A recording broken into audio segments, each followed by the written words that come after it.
Hi guys, स्वागत है आपका एक बार फिर से हमारे चैनल में। तो दोस्तों, महाराष्ट्र MCA CET 2024 का एग्ज़ाम डेट जो है वो 14 मार्च को है। तो अब बहुत ही टाइम नहीं बचा, अभी 22-23 तारीख तो हो चुका है।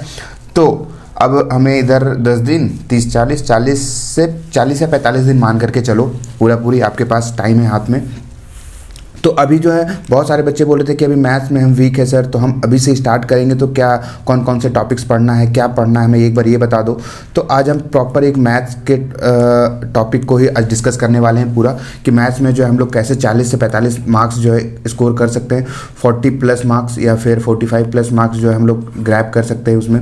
मतलब कि टोटल कितने क्वेश्चन आते हैं, कुछ टोटल 30 क्वेश्चन आते हैं, तो उसमें से हम लोग को 20 या फिर 25 के बीच में इतने क्वेश्चन कैसे करेक्ट कर सकते हैं, क्या क्या हमें पढ़ने की ज़रूरत है। तो अभी देखो, हार्श रियलिटी ये है कि अभी से अगर आप स्टार्ट करें तो 20 क्वेश्चंस थोड़ा सा डिफिकल्ट होगा, 20 से 25 क्वेश्चंस थोड़ा सा करेक्ट करना वो भी डिफिकल्ट ही होगा, लेकिन इम्पॉसिबल तो बिल्कुल भी नहीं होगा, पॉसिबल होगा।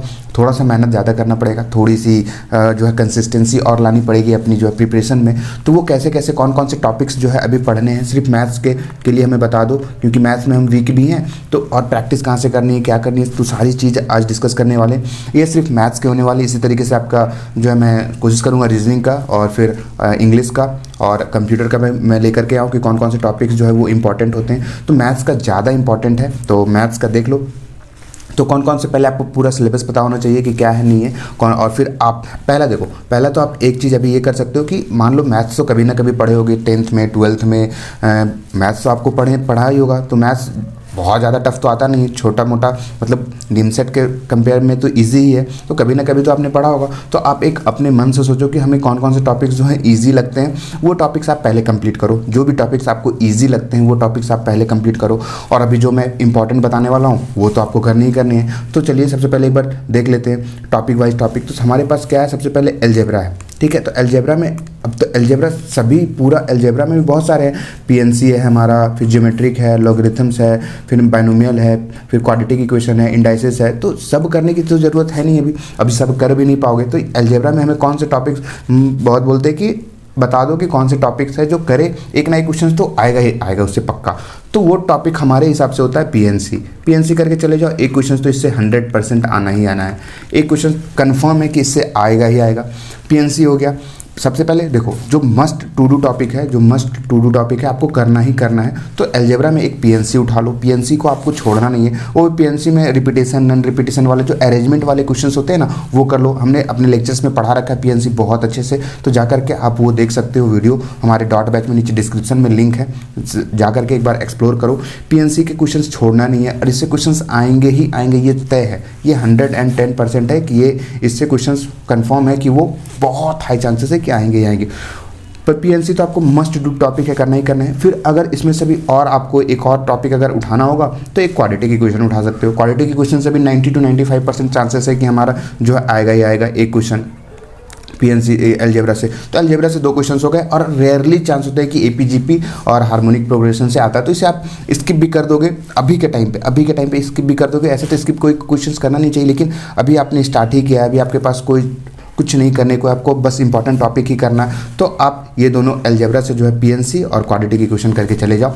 इतना बहुत है, मतलब कि इतने ये कर लो। और इसकी कहाँ से वीडियो लेक्चर्स देखो, फिर आप एक बार NCERT सॉल्व करो, फिर आप एक बार RD शर्मा सब्जेक्टिव्स के एग्जाम्पल सॉल्व करो। इसमें कॉन्फिडेंस आ जाएगा आपका।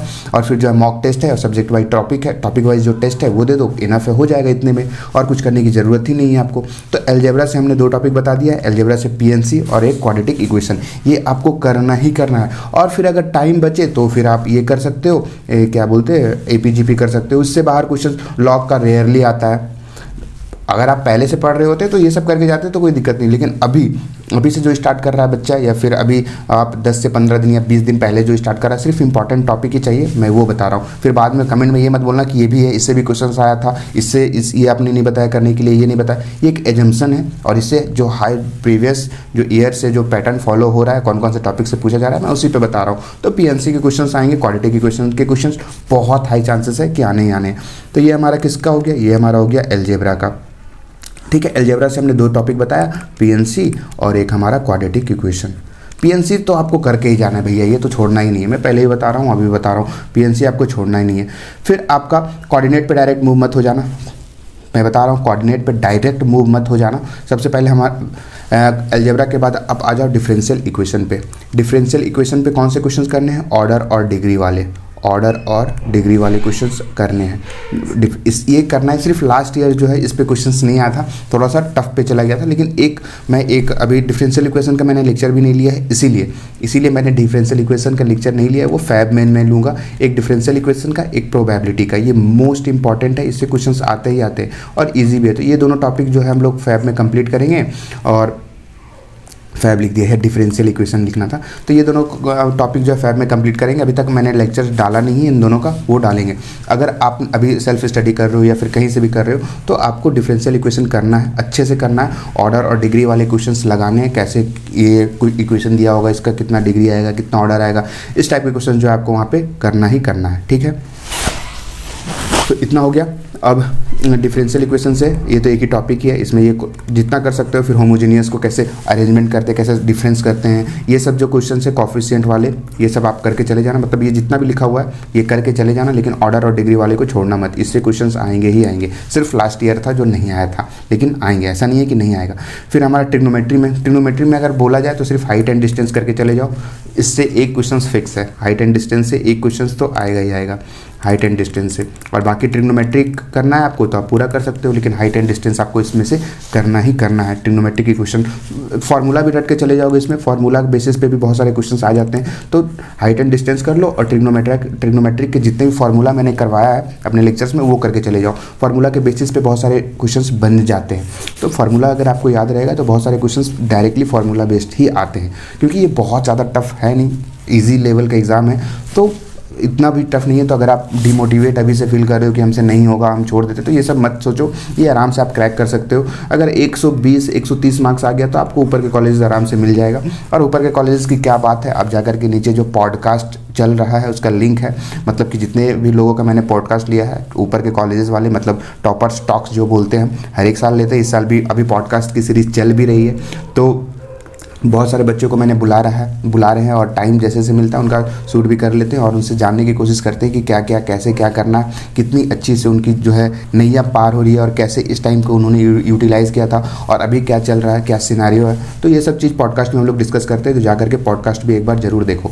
ट्रिग्नोमेट्री में मैंने क्या बताया, हाइट एंड डिस्टेंस आपको करना ही करना है और फार्मूला जाकर के पूरा रट के आपको चले जाना है। ठीक है, फिर हमारा आ गया प्रोबेबिलिटी एंड स्टैटिस्टिक्स। तो इससे तो क्वेश्चंस भैया आपको आएंगे ही आएंगे। इसे तो अगर आपके पास है दमखम है, टाइम है, तो इसे आपको पूरे अच्छे से करना है। फ्रीक्वेंसी डिस्ट्रीब्यूशन क्या होता है, मेजर ऑफ डिस्पर्सन क्या होता है, स्क्यूनेस होता है, फिर ये सब बेसिक प्रोबेबिलिटी वाले क्वेश्चंस तो एक तो आएंगे ही आएंगे।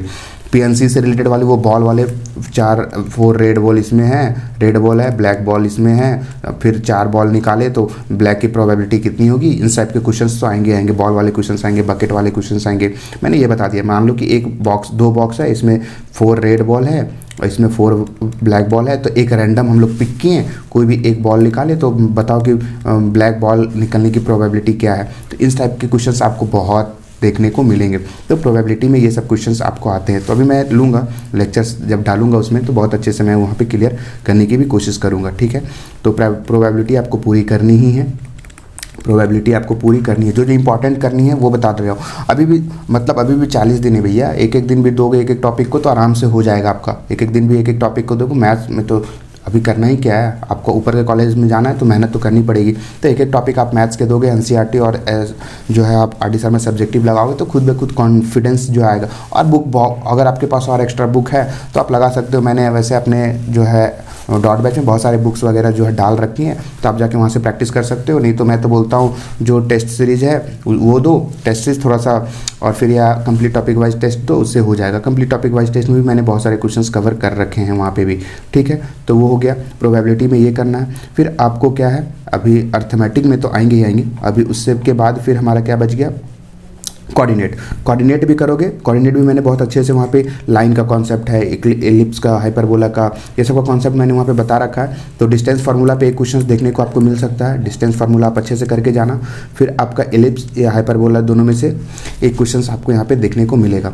तो आप सर्कल करके चले जाओ, कोऑर्डिनेट में सर्कल और फिर डिस्टेंस फार्मूला, फिर आप एक स्ट्रेट लाइन और इलिप्स, ये 2-3 टॉपिक जो है ये बहुत इंपॉर्टेंट। सर्कल तो बहुत इंपॉर्टेंट है, सर्कल के इक्वेशन, इससे क्वेश्चंस आने के चांसेस भी है और आते भी है। तो ये इतना करके चले जाओ कोऑर्डिनेट में, तो आपके लिए अच्छा होगा। ये थोड़ा सा लास्ट में करना, जब कब इसे कब करोगे, 15 फेब के बाद इसे कर सकते हो, तो अभी सही। अभी क्या करो, अभी अलजेब्रा में जो मैंने बताया अलजेब्रा करो, डिफरेंशियल इक्वेशन करो, ट्रिगो करो, फिर अर्थमेटिक अभी मैं बताने वाला हूँ, अर्थमेटिक करो, फिर मेंसुरेशन करो, फिर प्रोबेबिलिटी करो और फिर जो है कोऑर्डिनेट करो। ठीक है, तो ये सीक्वेंस लगाओ, इसको जितना जल्दी कंप्लीट कर सकते हो उतना अच्छा आपके लिए होगा।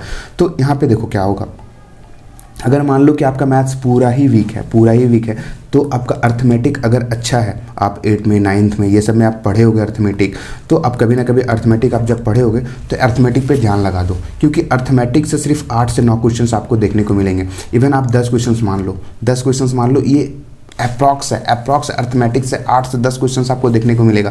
क्यों? क्योंकि रेशियो प्रोपोर्शन हो गया, probability, problems on time and work, speed and distance वाले में भी ट्रेन वाले क्वेश्चन बहुत आते हैं, फिर टाइम एंड वर्क, इससे क्वेश्चन देखो, इसमें अर्थमेटिक में मैं बता दे रहा हूँ, time and work, speed and distance, ages वाले में एजेस, परसेंटेज और बहुत सारे टॉपिक्स है अर्थमेटिक के, तो वो निकाल करके, मतलब टाइम एंड वर्क से क्वेश्चन आएगा, स्पीड एंड डिस्टेंस से आएगा, एज से आएगा, परसेंटेज से आएगा, इतना तो फिक्स है। क्वेश्चंस आपको टाइम एंड वर्क से दो से 3 क्वेश्चंस भी कभी कभी देखने को मिल जाता है। तो टाइम एंड वर्क आपको करना है, स्पीड एंड डिस्टेंस करना है, ये दोनों मोस्ट इंपॉर्टेंट हॉट टॉपिक बोल सकते हो। परसेंटेज से करना है, प्रॉफिट एंड लॉस, हाँ प्रॉफिट एंड लॉस वाले से भी बहुत क्वेश्चंस आते हैं, प्रॉफिट एंड लॉस। अभी तो अगर आप मैं तो कहता हूँ कि अभी मैथ्स और अर्थमेटिक साथ साथ लेकर के चलो, उधर एक टाइम में अलजेब्रा पढ़ो और एक टाइम में आप अर्थमेटिक भी लेकर के चलो, मतलब एक टॉपिक अलजेब्रा के, एक टॉपिक अर्थमेटिक के। अर्थमेटिक में जितने टॉपिक्स हैं लगभग सब कंप्लीट कर लोगे तो आपके लिए बेनिफिट होगा। अगर 8 से 10 क्वेश्चन, मान लो इससे 10 क्वेश्चन भी आता है, अगर 5 से 6 क्वेश्चन भी सही हो जाते तो 10 मार्क्स तो आपका यहीं पर हो गया, 10 मार्क्स तो आपका अर्थमेटिक सही हो गया। और उधर से मान लो कि 10 मान लो कि उधर से पूरा 10 क्वेश्चन सही हो जाता तो 20 मार्क्स तो यहीं हो गया, तो 20 से 30 मार्क्स तो यहीं पे हो गया आपका। ठीक है, मैथ्स में ही। तो ये सब अच्छे से करके चले जाओ, अर्थमेटिक आपको छोड़ना नहीं है भैया, देखो अर्थमेटिक, फिर आपका सेट, रिलेशन एंड फंक्शन, ये भी बहुत ईजी है। रेंज एंड डोमेन वाले पे ही फंक्शन में आप रेंज और डोमेन का कॉन्सेप्ट पढ़ लो, काफ़ी इसमें आ जाएगा। सेट बहुत ईजी है, मैंने पढ़ा रखा है दोनों, तो जा करके वो वीडियो भी देख लोगे तो उतना से हो जाएगा। ठीक है, तो सेट और फंक्शन में इतना कर लो, बहुत है। अब आ गया मेंसुरेशन में क्या है, सिर्फ फार्मूला है। सिर्फ फार्मूला, आपको फार्मूला पूरे का पता होना चाहिए, एरियाज, ट्रायंगल्स, क्वाड्रिलेटरल का, circumference of a circle, volume, area of solid, cubes, sphere, इस जितना भी फार्मूला है, मैंने फार्मूला पे भी फोकस किया। ये भी मैंने लेक्चर्स लिया हुआ है आपके डॉट बैच में, नीचे डिस्क्रिप्शन में जो लिंक है वहाँ पे मेंसुरेशंस का भी वहाँ पे बहुत अच्छे से क्लियर किया हुआ है। फार्मूला पूरा मैंने लिखवा दिया है, आप फार्मूला को रट करके, पढ़ करके, जैसे आप चाहो फार्मूला आपको याद होने चाहिए, रटे होने चाहिए, इतना आप करके चले जाओगे तो आपका जो है काम हो जाएगा मेंसुरेशन में। तो इससे इतना अगर आप कर लोगे, जितना मैंने इंपॉर्टेंट टॉपिक बताया है, इतना आप कर लोगे तो आपके 40 के आसपास मार्क्स यहाँ पे मिले जाएंगे। कितने होते हैं? 60 मार्क्स के होते हैं। तो आपका कितना हो गया, अगर 10 क्वेश्चंस में से अगर 6 क्वेश्चंस भी सही हो जाता है तो 12 मार्क्स हो गया आपका अर्थमेटिक से, और फिर अगर क्या हो गया पीएन से, और इधर इतना 28 मार्क्स, 25 मार्क्स तो मान लो कि इधर से आ ही जाएगा यार, इतना तो आ ही जाएगा।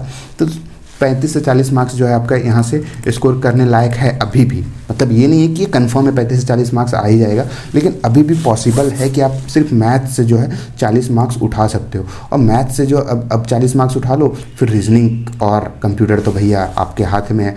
रीजनिंग में तो 30 में 30 क्वेश्चन भी बन जाता है, जो 30 में 30 60 100 क्वेश्चन तो यहीं पर हो गया। हमने टारगेट क्या रखा है, 120 से 130 मार्क्स, इतना भी आ गया तो आपका ठीक ठाक कॉलेज में एडमिशन हो जाएगा। ठीक ठाक क्या, एक अच्छे कॉलेज में, ऊपर के कॉलेज में एडमिशन हो जाएगा।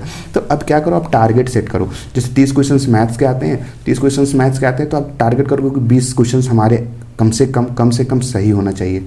20 क्वेश्चंस हमारे कम से कम सही होना चाहिए, या फिर 15 से 20 क्वेश्चंस आपके मैथ्स में सही होने चाहिए। ऐसा टारगेट बनाओ। मैथ्स में सही होना चाहिए, 25 प्लस आपका जो है रीजनिंग में सही होना चाहिए, ऐसा टारगेट बनाओ। फिर इंग्लिश और कंप्यूटर में भी, क्योंकि कंप्यूटर का आप भरोसा नहीं कर सकते हो, कभी कभी इजी दे देते हैं, कभी कभी टफ दे देते हैं। तो कंप्यूटर और जो है इंग्लिश है वो बोनस के रूप में आपके हो जाएंगे, जितना भी आपका मिला आपके और ऊपर चांसेस बन जाएगा। तो मैं कंप्यूटर का भी जो इंपॉर्टेंट टॉपिक्स है वो मैं लेने वाला हूँ कि मेमोरी से हो गया, ये इंपॉर्टेंट हो गया, ओएस के क्वेश्चन आ जाते हैं, सी लैंग्वेज के क्वेश्चन आ जाते हैं, तो ये सब क्वेश्चन आते हैं कंप्यूटर में भी। तो मैं कंप्यूटर का भी एक डिटेल वीडियो बनाऊँगा वहाँ पर भी।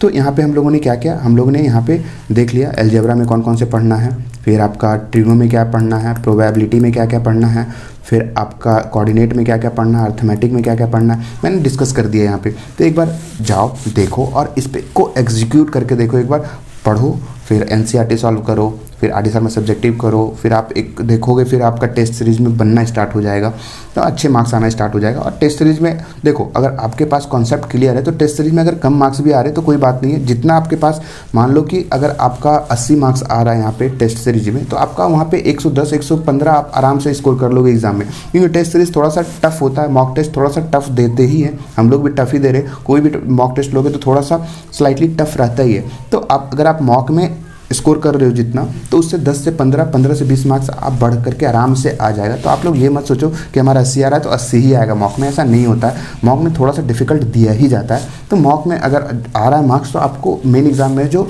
ऑटोमेटिकली जो एग्ज़ाम मार्क्स जो है थोड़ा सा इंक्रीज़ करेगा ही करेगा।